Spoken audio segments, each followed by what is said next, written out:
There are some really clear patterns here. Classic narcissistic traits.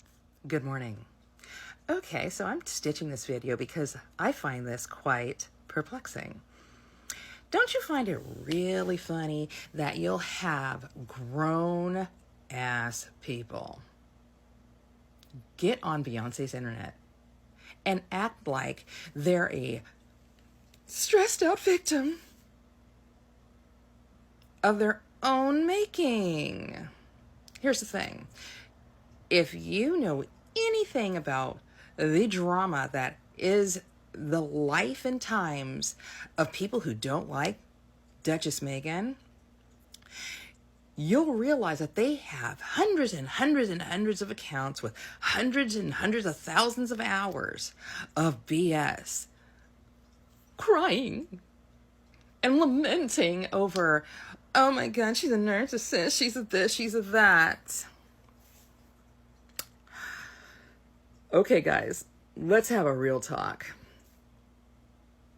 You have no idea what's going on with that woman personally, and calling her a narcissist doesn't make her one. But the fact that you have made hundreds and hundreds of videos, have built platforms to make money off of creating a narrative that will allow you to awaken the most gullible of us, firmly puts you into a parasocial relationship, which is one-sided, and the side is yours. You don't have to like anyone. In fact, there are people that are celebrities that I do not like. I don't like them, and I get to. But here's where you depart from sanity. Why is it necessary for you to create a horde of internet trolls to continuously try to yuck her fans' yum? Because that's not going to make us not like her. That's going to make us wonder why you're not on meds. For real. And when you have people like the individual that was, oh, what you see here is, no, honey, that's you. That's 100% you. Because again, I don't know why no one has held your hand, because I'm not doing it. Did she come to your house? Did she kick open your door? Did she grab you by the nape of the neck and force you to watch her videos or buy her products? No, she didn't. Is she the leader of some country that's forcing you into allegiance? No. So you woke up, chose to hurt yourself mentally, and you're blaming her for it. Now, does that sound mature? Or does that sound like you problems compounded by you problems that are making you a problem? Hope that helps. Okay, bye. The back of Archie's shirt very clearly has the name of a business on it, and it's like a kids soccer camp or soccer coaching business where kids go and like play soccer. I don't have a soccer player, so I don't know. I have a cheerleader. But I would never share that information if I were in her position, and so I'm not going to share it now because I don't think that's wise for the safety of her. Let me break this down for you because public relations clearly isn't your lane. Meghan didn't accidentally post the back of Archie's shirt, just like she didn't accidentally post Lilibet in Clover Baby and Kids. That was intentional. That was highlighting a female-founded business. That's the point. That's her power. That's the ripple effect she creates with one image. And you sit there pretending like it's some big contradiction. Just proves you're clueless. Safety isn't compromised. Because the post shows nothing but the back of a shirt. No names, no faces, no locations. What she did do was put a small business on the map. The same thing she's done for dozens of women-led brands. Here's the real-world receipts for you. The locket she wore during the Emily Chang interview, the same interview you mocked and called it a disaster, without backing it up or bringing a single receipt as to why, that locket was from Tiny Tags. And this is what they posted. As a small mom-owned business, we're freaking out over this. Meghan Markle was recently spotted wearing our square mini locket necklace in one of her recent interviews, and we sold out less than 24 hours later. You tried to dissect her in that interview, but the Meghan effect spoke loud and clear. She wore that piece and it sold out. And let's talk numbers because you clearly love to spin them. You said her show didn't chart? Funny, because it did. It debuted on Netflix globally, pulled hours watched, and pulled coverage you could only dream of. The real contradiction isn't Meghan. It's you trying to brand yourself as some PR expert, while you misread the most obvious PR move of all time. You call yourself a PR professional, but no real PR specialist would embarrass themselves this badly. You don't even know the basics of brand alignment. You don't know the basics of influence. And you don't even have receipts. You're out here trying to give Meghan, Duchess of Sussex, PR advice without even doing the bare minimum of research into who she is and what the Meghan effect actually means. Everyone knows what the Meghan effect is. It's studied. It's written about. It's legendary. A single photo can sell out a brand overnight. Fashion houses, small businesses, lifestyle companies, they all know it. You're the only one who doesn't, and honestly, nobody should ever hire you. Because if they did, you'd tank their brand and run them straight out of business. Nicole B, aka Big Energy 11. Blocked me even before I had a chance to make this video. But if you're inclined, relay my message to her. And if you're done with people twisting Meghan's words into a smear campaign, hit a follow, drop a like, and flood the comments. Let's make sure the truth drowns out the noise. The irony is not lost on me that since watching season 1 of Meghan Markle, I've become quite weirdly obsessed with Ballerina Farm. I kind of want to become a trad wife now. It's my latest type of fixation. I don't know what it is, but I bought some gingham dresses and I'm probably going to make sourdoughs. The irony isn't lost on me either, Annabelle. It's called racism. Meghan, Duchess of Sussex, gets dragged for the same homemaking and lifestyle work that you praise when it comes to Ballerina Farm. Meghan cooks, plants, hosts, and she's torn down. Ballerina Farm does the same thing, and you glorify it. That is a racist double standard. It's the same blueprint being judged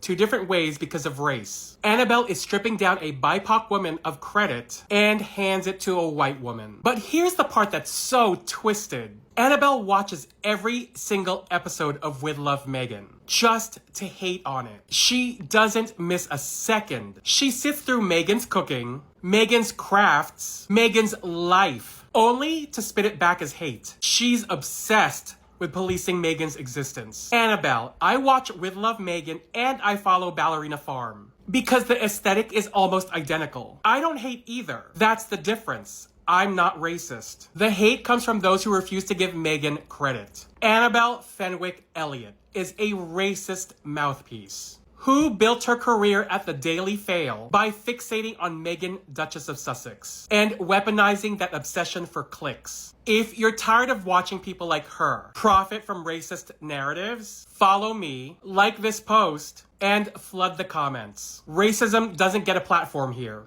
If you thought I wasn't going to talk about Meghan Markle, you are sadly mistaken. All right, Meghan Markle was on some podcast. Now I know you didn't watch the podcast for two reasons. Because if you did, number one, you would know she doesn't go by Markle anymore. She hasn't since she's been married. And number two, you would know who Jamie Kern-Lima is. Jamie Kern-Lima is not some woman. Jamie Kern-Lima is the co-founder of IT Cosmetics, which she sold to L'Oreal for $1.2 billion and became the first female chief executive officer of a L'Oreal brand. And it's not some podcast. Oprah's been on it, Hoda Kotb's been on it, Melinda French Gates has been on it. These are women who have impact. So no, it's not some podcast. Also, to be somebody that says you want privacy and you're on podcasts puts you in the line of fire. You're giving yourself a platform. You're going out and doing things. Let's clarify the privacy issue once and for all. Meghan and Harry never said they wanted privacy. They said a basic right to privacy.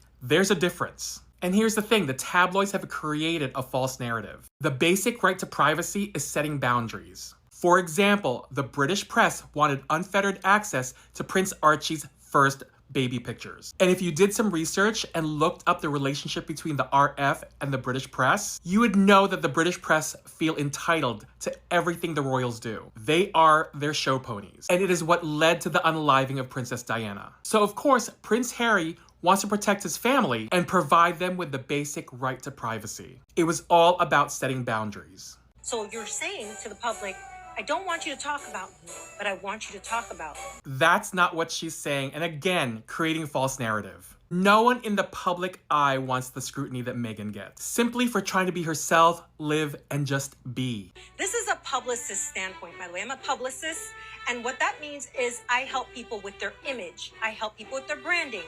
And people like Meghan Markle has been trying to rebrand herself for probably a year and a half now. And nothing's worked. People like Meghan, what's that supposed to mean? And Meghan has not been trying to rebrand herself. She has been who she is for years. I have followed her since the first moment she stepped on Suits, her venture on the TIG, her ambassadorship to the United Nations. She is her true authentic self and doesn't need to be rebranded. Her brand is perfect as it is. She's tried so hard to rebrand herself, and it's not working. And let me tell you why it's not working.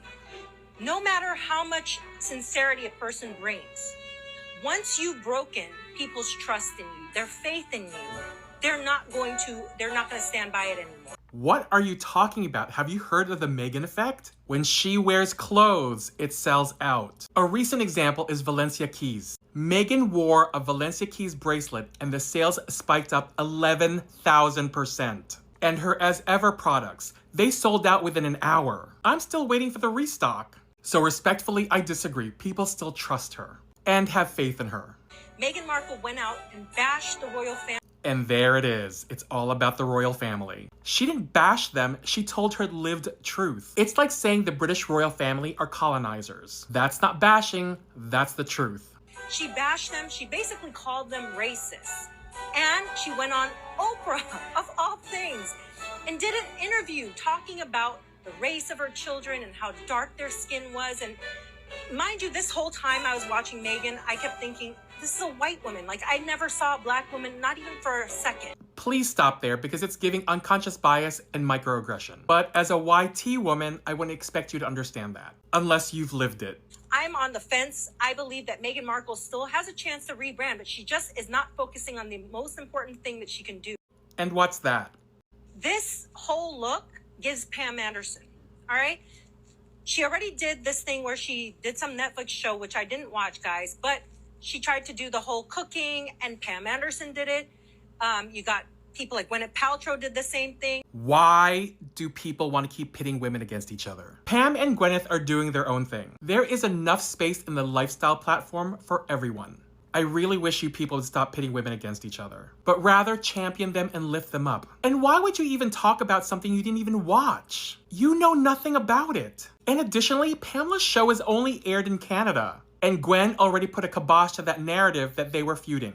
You don't have to prove anything to anyone. I really wish you would watch the Jamie Kern Lima podcast, because what you just said, Meghan already addressed it. But it's also, for me, and this is just my opinion, the fact that she's not even made up with her dad. And she doesn't have to, because what he did was absolutely disgusting. He sold tabloid stories about her. Thomas Markle accepted money from the paparazzi. He staged photos with them. He essentially sold out his own daughter. If your father did that to you, would you want him in your life? So close to your kids, willing to sell a story to the tabloids? I think not. Meghan and Harry and their family deserve boundaries. However, you did get one thing right. And let's just say, first of all, this girl is stunning. She's absolutely beautiful. She is stunning. She is beautiful, and she doesn't need makeup. Let her be, because who she is absolutely valid. And I really wish you would do yourself a favor and watch that podcast, because it's very cozy and very uplifting. The ladies of The View get it. I was conflicted over this because, so I think all of us agree you always want reconciliation. We had Jeremy Renner here last week, who basically, he had a near death. He actually says he died briefly in this snowmobile accident. And he said at the end, all that you remember is the people you loved. Not money, not titles, not crown jewels. So I think everyone roots for there to be reconciliation. watching this, I kind of felt like it was a Hail Mary. Like, he's probably made outreach, not heard back. I can't speak to why he hasn't heard back or whatever, but I think that he must have thought, if I go out there on the BBC, perhaps that's a way to signal to my father, you know, in this period that you have left, I do want to talk and reopen those lines of communication.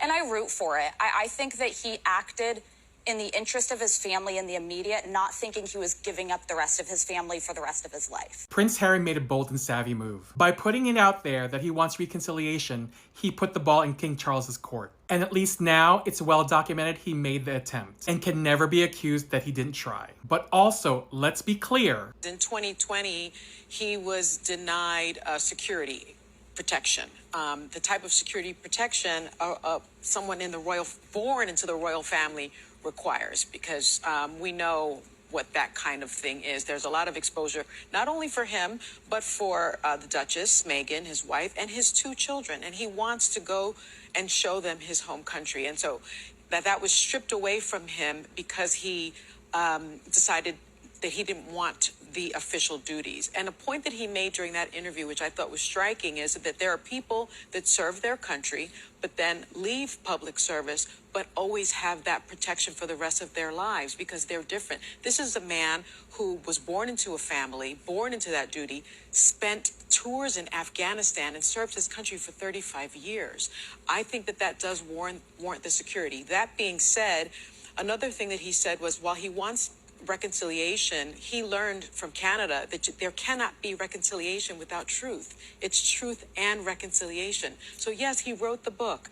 Yes, he told his side of the story. We haven't heard from the other side, but I don't think he should be punished for telling his truth, because I do really believe there is no reconciliation without that. And let's be clear, his security was removed in February of 2020. Meghan and Harry's interview with Oprah was in March of 2021. The Netflix series aired December of 2022, and Spare was released in January 2023. So therefore, his security was removed before any tell-all. I think there's a lot of families. I'm going through this. I think there's a lot of families that might not be princes, may not be kings, that are going through very painful family estrangement, where there's these 2 sides that are at an impasse. And it is very, very hard, because sometimes there's so many layers of things that have happened, of history, of lies, of pain, of hurt to get over. My father's 85 years old. And so when you have that TikTok in your head, right, telling you, reminding you, his father has cancer, mine is 85 years old. We can all go at any moment. But when you're talking about an 85-year-old or somebody with serious cancer, you know that's even more present in your mind. It is very damn hard. And I think it takes a lot of processing and a lot of humility. It also takes both sides. I don't think it's something that can be done unilaterally. So as somebody that's going through it and hopes to be able to work it out, I really hope that they get the chance to reconcile, because my biggest fear is not reconciling with my father and then having regrets my entire life. And so I'm sure that's something that he's wrestling with as well, and so many in America. But girl, it's going to take some liquor and some intercession from Pope Francis now that he's... So yeah, like I've said before, it's completely understandable for Prince Harry to want reconciliation. And yes, we all die eventually, but nothing puts things into perspective when you know a loved one is dying of cancer. And I genuinely feel Prince Harry loves his father. So as much as he means well, and you can see as his throat tightens and he feels so many things, I believe him. You always want to make the attempt to reconcile, especially with somebody you love. Especially someone you love that has cancer. You don't want to have to live with the regret of knowing that you didn't try. So I applaud Prince Harry for being the bigger man trying to reconcile. I always say whatever you need to say while people are breathing and walking around and are mad at you today. You know, say what you need to say. Because, that's when you need to tell people that you love them, when they're really pissed at you. Because that's when stuff happens and you're not ready for it. So you always have to, you can't leave these things unsaid. Yeah. When you leave stuff unsaid and people disappear, there's nothing you can do, it's done. Don't leave it unsaid. The Economist calls it Xi's anti-American party. And this isn't about Beijing flexing. The sight of China, Russia, North Korea, and India aligning is historic. And quite frankly, dangerous. These countries have clashed before, even outright fought each other. For them to shelve their differences now, to unite against the United States signals a systemic shift in the balance of power. And it's one that doesn't tilt in America's favor. And here's the part no one wants to say out loud. This didn't have to happen. Much like the Trump world likes to claim that the war in Gaza and Ukraine wouldn't have happened under his watch, the inverse is true here. 4 global powers closing ranks against the United States. That wouldn't have happened under the Biden administration. Biden's foreign policy was about shoring up NATO, strengthening alliances in Asia, and keeping partners aligned against authoritarian overreach. Trump shredded that in a matter of weeks. What America built in over 80 years? Credibility, trust, partnership. Trump torched with his chaotic isolationist approach. And the tariffs didn't help the situation. He created the opening. Xi filled it. Putin, Modi, and Kim stepped in. They don't need to like each other. They just need to agree that America under Trump is weaker, divided, and easier to sideline. Xi is building an ideology around anti-Americanism. But let's be clear, Trump is the accelerant. There is no prohibition between races intermixing, just none. It's just not there. But you can claim, you can thump the Bible, but you really ought to read what's in it. Yes, ma'am. Before you thump it. Like I said, God has put us up for a reason. If he wanted us all together, he would have made us all together. But when everybody was born, you have a mixed kid all of a sudden, and you have, everybody together. He split us up for a reason. He might have split us up for a reason, but y'all came and got us and brought us over here. No, yes, ma'am. you did. No, ma'am. Yes, you did. We think that it is wrong to teach black people in America to be nonviolent at a time when someone is not teaching the white man in America also to be nonviolent. Have you had any recent incidents?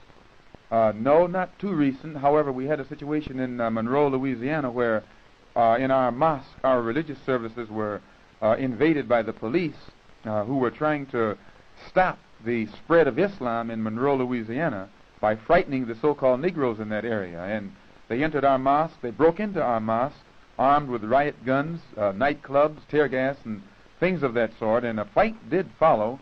And although the Muslims who follow the Honorable Elijah Muhammad don't believe in carrying any arms whatsoever, Allah did bless us to hospitalize the police who illegally and unjustly and immorally invaded our religious services.